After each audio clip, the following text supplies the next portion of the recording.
Hello and welcome to Bawal banking classes. आज हम लोग CIB paper 4 module D unit 8 यानी कंडीशंस एंड वारंटीज करेंगे। Before moving on, I request you to please pause the video and go to the copy disclaimer that this video is for educational purposes only. Also I request you please subscribe to YouTube channel that is Bawal banking classes. तो condition और warranty का क्या मतलब होता है, पहले ये समझ लीजिए।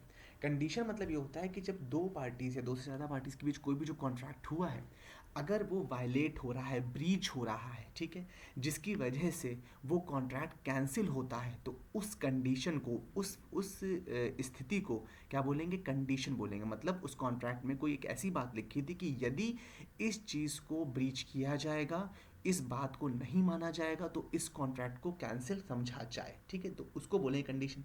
वारंटी क्या होती है? वारंटी मतलब ये होती है कि कुछ ऐसा नुकसान जिसकी वजह से वो कॉन्ट्रैक्ट कैंसिल ना हो करके सिर्फ उसका क्लेम मिलेगा। मतलब फॉर एग्जांपल, जैसे मान लीजिए आपने किसी से कॉन्ट्रैक्ट किया कि भाई आप मुझे कोई प्रोडक्ट प्रोवाइड करोगे, सपोज जनरेटर प्रोवाइड करोगे, ठीक है, और वो जनरेटर हम क्यों ले रहे हैं, क्योंकि हमारे घर पे शादी है। अब अगर वो जनरेटर उसने प्रोवाइड किया और वो जनरेटर ख़राब है, वो चल ही नहीं रहा है, तो मतलब क्या हो गया, वो ब्रीच ऑफ कंडीशन हो गया, तो आपका कॉन्ट्रैक्ट कैंसिल मान लिया जाएगा। लेकिन वारंटी क्या है?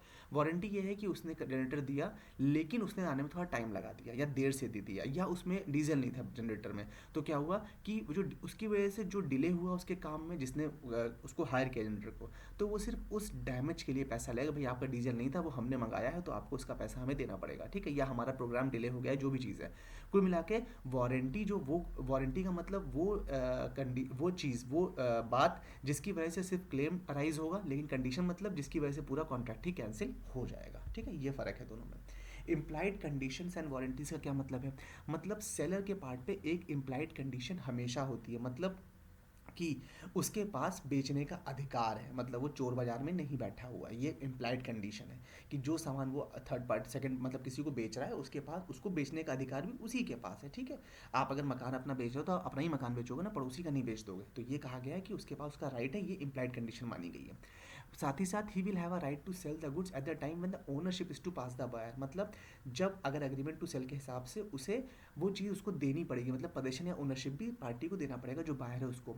चीज़ ये कही गई है कि मान लीजिए ए ने बी से, मकान वाला एग्जांपल, ए ने मान लीजिए एक कार खरीदी बी से, सेकंड हैंड कार। ए ने उसको इस्तेमाल करना शुरू किया, कुछ दिन बाद पुलिस आई, उस कार को ले गई, बोली ये तो चोरी की कार है। अब चोरी की कार थी, लेकिन ए ने तो पेमेंट किया ना बी को, तो बी अपना पैसा ए से रिकवर, ए अपना पैसा बी से रिकवर कर सकता है।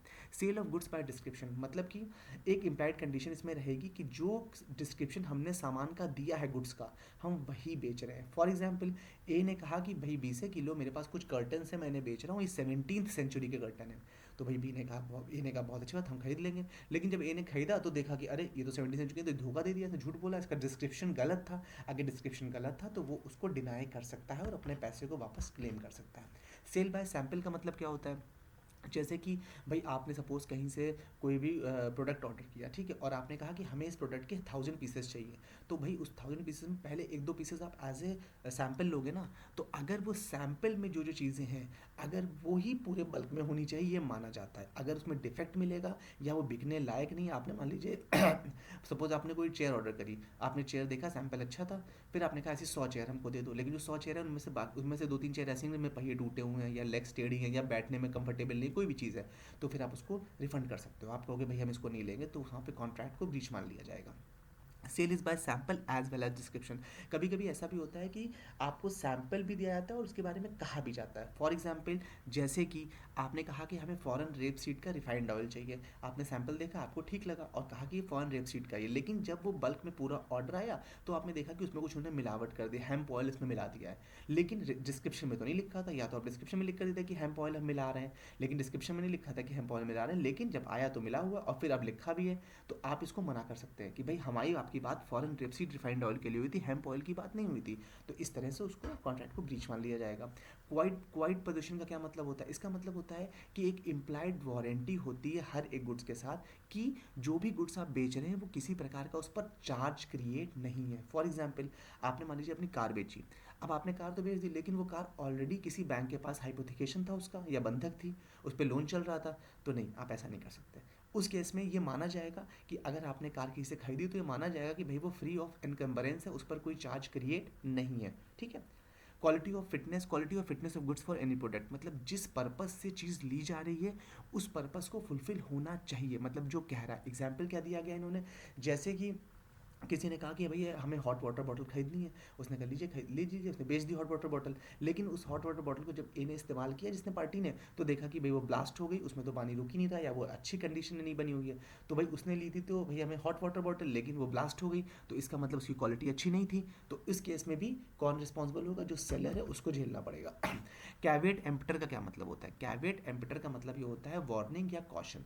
मतलब कि ये एक डॉक्ट्रिन ऑफ कैवेट एम्पटर है, ये इसलिए पढ़ा रहे हैं क्योंकि ये कभी कभी एग्जाम में अलग से पूछ लिया जाता है। तो डॉक्ट्रिन ऑफ कैवेट एम्पटर का मतलब ये है कि जो बायर है उसको अपने आँख नाक कान एकदम खुले रखने हैं, और जो भी वो सामान खरीद रहा है उसको अपने स्तर पे फुल जज करना है। ये नहीं कि सेलर ने जो कह दिया वो मान लिया कि भाई ये लीजिए ये बॉटल है, ये हवा में उड़ भी लेती है, या इसको आप बॉटल को उसको फोल्ड करके बैग में रख, तो उसको ट्राई करना है, उसको खुद चेक करनी है चीज़ें, अपना जजमेंट पूरा इस्तेमाल करना है। अगर उसने जजमेंट गलत इस्तेमाल किया तो फिर ये उसकी समस्या है। फॉर एग्जाम्पल, सपोज आपने सोचा कि चलो एक कप ले लेते हैं अपनी गाड़ी के लिए, अपनी कार में मुझे रोज़ कॉफ़ी चाहिए। आपने वो कप ले लिया, आपको कप बहुत पसंद आया, कप में कोई कमी नहीं, सब ठीक। लेकिन जब आपने उसको अपनी गाड़ी में रखा और देखा कि आपकी गाड़ी में जो स्पेस है कप रखने के लिए वो उसमें सेट नहीं हो रहा है, मतलब उसकी स्पेस बहुत छोटी है या वो बहुत बड़ी है, कोई भी चीज़ है, तो उस केस में अब ये आपकी प्रॉब्लम है, ये सेलर की प्रॉब्लम नहीं है। सेलर ने आपको सामान सही बेचा है, आपको ये समझना है कि वो सामान आपके लायक, आपके इस्तेमाल लायक है कि नहीं है। तो आपको अपने आँख नाक कान खुले रखने हैं, तो ये आपकी जिम्मेदारी। इसको क्या बोलते हैं, doctrine of caveat emptor. With this, we have come to end. I hope you like the session. In case of any doubt, please feel free to ask in the comment section. Do like, share, and subscribe. Also, we request you to please provide us a genuine feedback so that we can improve. Thank you so much for your valuable time.